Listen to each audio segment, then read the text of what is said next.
It's chemistry and you are watching Chem Science. We will learn about Haber's process in this video, the raw materials required for the Haber's process, the stages, the best reaction conditions required for the Haber's process. Ammonia is very important chemical, as we know that, because it is used in various purposes. Most importantly, it is needed to make fertilizers. So the widest use of ammonia is used in making fertilizers. And the process used to make ammonia from nitrogen and hydrogen is called the Haber's process. So the balanced reaction involved for this process is nitrogen and hydrogen reacts to form ammonia. The only reactants of this process is nitrogen and hydrogen, and these are the raw materials which are very important to obtain it from other resources. Nitrogen is obtained from the fractional distillation of liquid air, which is very easily obtained, and the hydrogen is obtained by reacting natural gas, that is methane, with steam or by cracking hydrocarbons from the petroleum products. Here is a balanced reaction made for natural gas, that is methane, when reacts with the steam, that is water, in gaseous form to produce carbon dioxide and hydrogen gas. But hydrogen can also be obtained by cracking hydrocarbons like ethane. On cracking produces ethene and hydrogen gas. This reaction is also very common to obtain hydrogen as a raw material for Haber process. There are various stages which needs to be followed in the Haber process to finally get ammonia from nitrogen and hydrogen. So the first step is the nitrogen in 1 volume and hydrogen in 3 volume, that is nitrogen and hydrogen are mixed in the ratio of 1:3, and they are first scrubbed and cleaned to remove the impurities when they are mixed.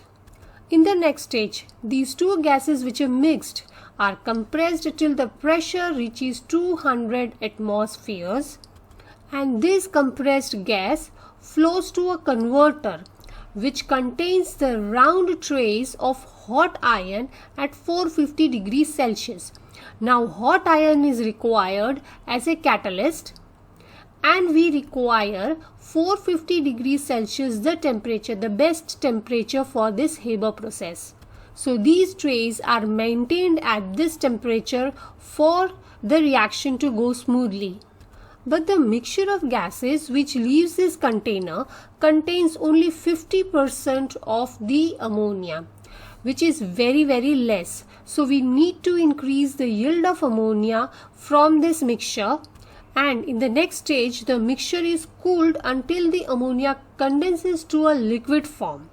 The unreacted nitrogen and hydrogen which is obtained from this mixture are recycled to the converter for another chance to react, and so it can be reused also. So step 3 and step 4 are continually repeated to get the best yield of ammonia from nitrogen and hydrogen.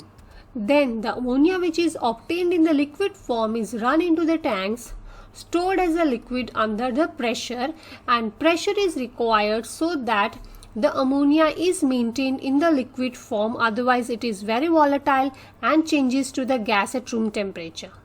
Now as we have seen that the reaction mixture contains only 50% of the ammonia. So we need to maintain the best reaction conditions to get the maximum yield. But before we know about the best reaction conditions, let's understand few basic things about the Haber's process, as we know that the reaction between nitrogen and hydrogen is a reversible reaction, and the forward reaction is exothermic, that is heat is given out during the reaction. And as we know that if the forward reaction is exothermic, then the reverse reaction is going to be an endothermic reaction. Since the reaction is reversible, a mixture of two gases will never react completely and the yield is never going to reach 100%. So we know that the reaction mixture will always contain some portion of nitrogen gas, some portion of hydrogen gas and some portion of ammonia gas also. So to get the maximum yield of ammonia, we need to maintain certain conditions so as the process can be more and more economical, and the yield can be improved very easily by changing some reaction conditions so as the equilibrium shifts to the product side to produce more ammonia. Starting with the reaction condition about the temperature, the optimum temperature of 450 degree is used. Now if we increase the temperature of the system, backward reaction will be favored, decreasing the yield of ammonia. Now let's understand why is this happening.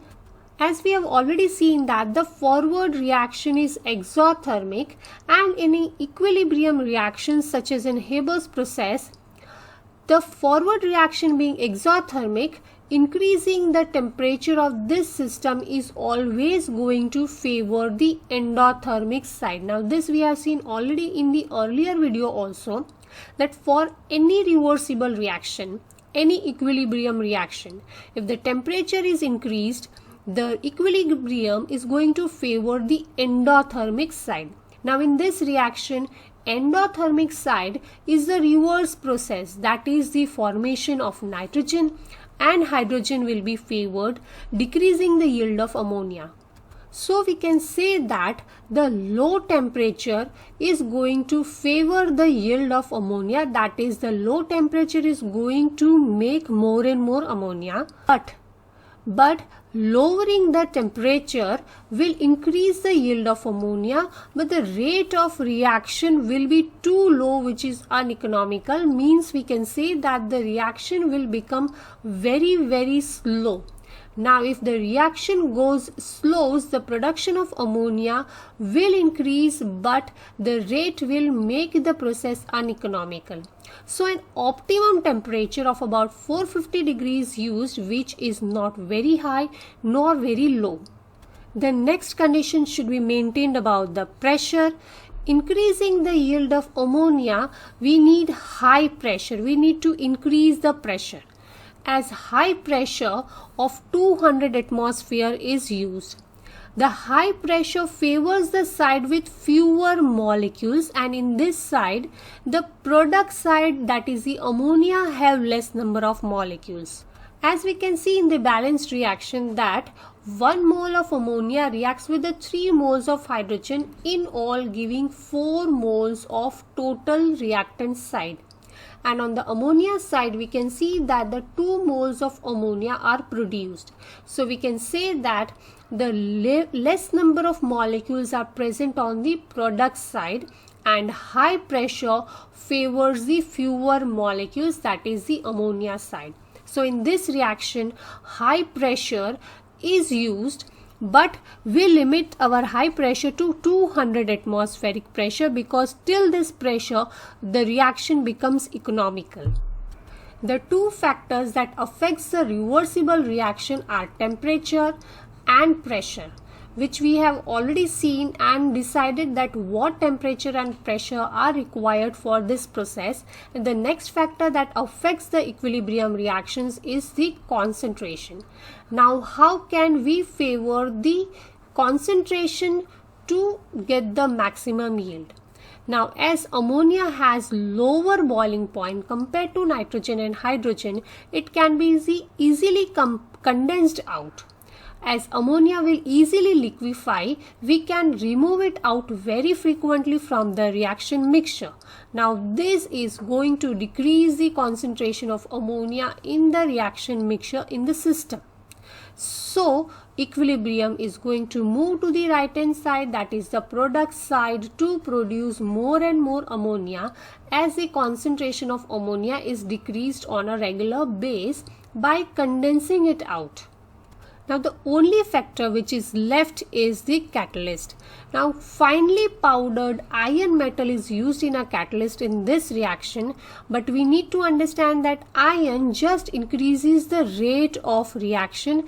It doesn't affect the equilibrium reaction to produce more ammonia, because catalyst is going to speed up both the reactions, that is forward reaction and backward reaction also. But as we have maintained other conditions of temperature, pressure and concentrations, then the catalyst, that is iron, will favor the forward direction. In few cases, few of the findings, you may also see that even iron oxide, that is Fe2O3, is also used as a catalyst. So both of these substances can be very easily used as a catalyst in this process. So in this video we have seen that what are the raw materials required, what are the sources of those raw materials. We have also seen various stages of this process and the best reaction conditions to get the maximum yield of ammonia. This is all about Haber's process, which you need to know at the IGCSE level.